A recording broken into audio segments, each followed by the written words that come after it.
Thank you. I'll finish with these three. By the way, this broadside is on sale somewhere. And of course, the money will all go to Glide. Both of these are on sale somewhere out by the door, I guess.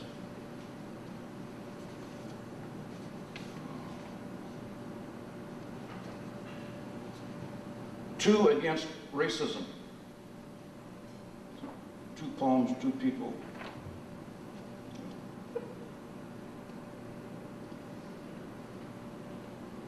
Sorry, I read this one earlier about the stars in Little Rock, Arkansas, for Cecil.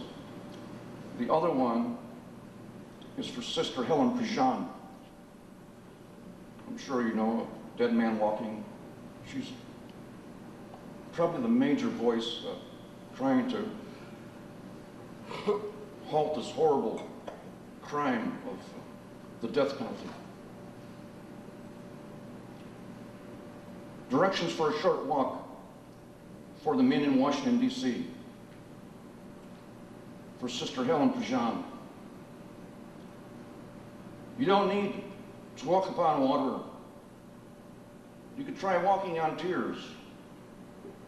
This will be good enough. The tide is low today. You may learn how they nourish this harvest of poverty, how they clean the wounds of hatred and drain into the wash basin we call mourning, how they seed cement. You can hear these messengers bringing word of the latest epidemic as far as Jasper, Texas. I'm sure you remember Jasper, Texas. Those three Aryan Nation things who dragged James Beard to his death behind their pickup.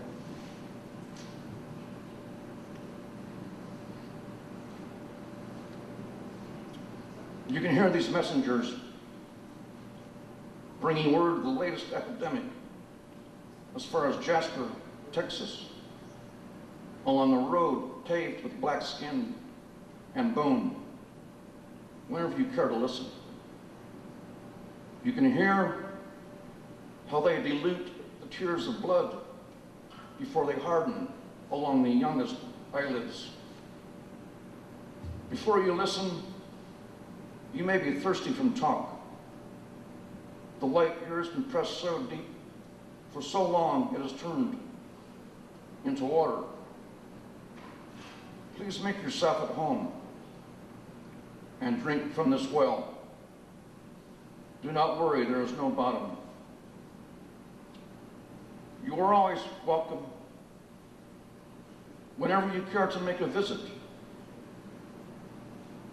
You may hear children shouting like today in April. Today may be their monthly visit to San Quentin.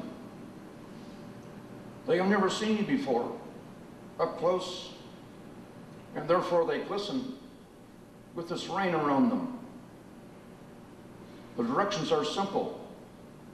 You must know them by now. Just go to the inner city of any city and take one step in any direction.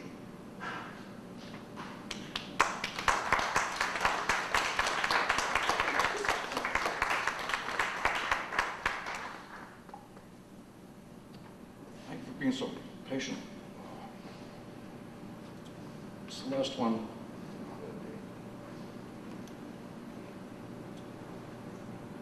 I kept trying to write this for the past couple of years.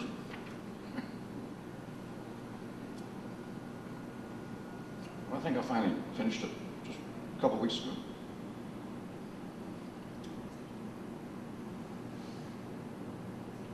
When I read this biography, a recent one of Rosa Parks, I had never heard her reply verbatim, what she literally said to the bus driver.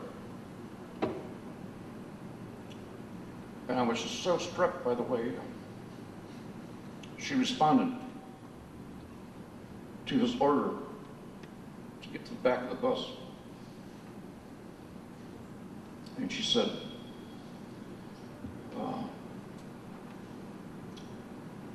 he more or less said, in fact, move to the back of the bus. I'm going to have you arrested. And she looked up at him and said, you may do that.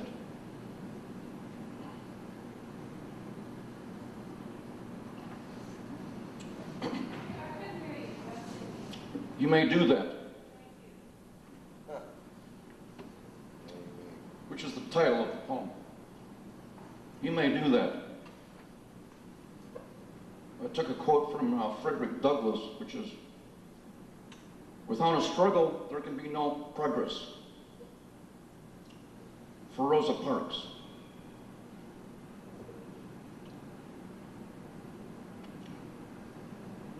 So the first line is in quotation marks. You may do that. This is Rosa Parks, gently, to white bus driver James Blake, threatening to arrest her if she didn't move to the back of the bus. This was Montgomery, Alabama, December 1st, 1955. It was 5:45 in the afternoon. She was 42 years old. She didn't move, and he became himself, face down in the front of the bus. He arrested her. After the arrest, capital letters, the arrest, Grand Central Station and O'Hara Runway were catching their breath without maps and radar, waiting for more police to arrive. She turned very gracefully, very quietly, so very full of grace in her seat, to gaze out the bus window on her left. Johannesburg had waited long for this evening, for these four words behind her gaze. A young Nelson Mandela began to inhale them for the rest of his life, for the struggle. Harriet Tubman had been watching for this window of dignity to pass, and now it had passed, releasing her. By barely speaking, Rosa Parks had put the words of destiny in young Martin Luther King Jr.'s mouth. In August 1955, Emmett Till, a 14-year-old black boy, came south from Chicago to Mississippi for the summer. For saying hello to a young white woman, his head was crushed, his tongue and eyes cut out, and he was found with barbed wire on the Tallahatchie River around his neck. He was also castrated, but I couldn't fit all those wounds into 3 lines.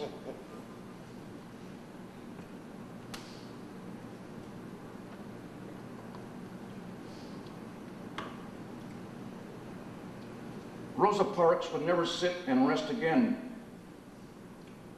as his torn body passed through Montgomery to Chicago. For 381 days and nights after the arrest, her people walked to work, passing all the empty buses of Montgomery, Alabama, the deepest boycott of struggle to challenge Jim Crow. A seamstress by day, guided by Gandhi from his spinning wheel, her arms a shelter for children at night. The shroud she had put off sewing for years was now spread out before them as a wedding dress. With her beloved husband, Raymond, she carried the death threats north with her, the hundreds of white death threats thrown at her, and that winter dropped them in the Detroit River. She watched them flowing south, melting. By June, a barge of black roses was passing Memphis, passing its overflowing garbage containers, its blisters of light, preparing a motel balcony for the riot that would explode inside Dr. King's neck from a .30-06 rifle. A riot of bones and flesh, blood and oxygen, igniting a storm of roots that would rip apart cities and shame us before the world.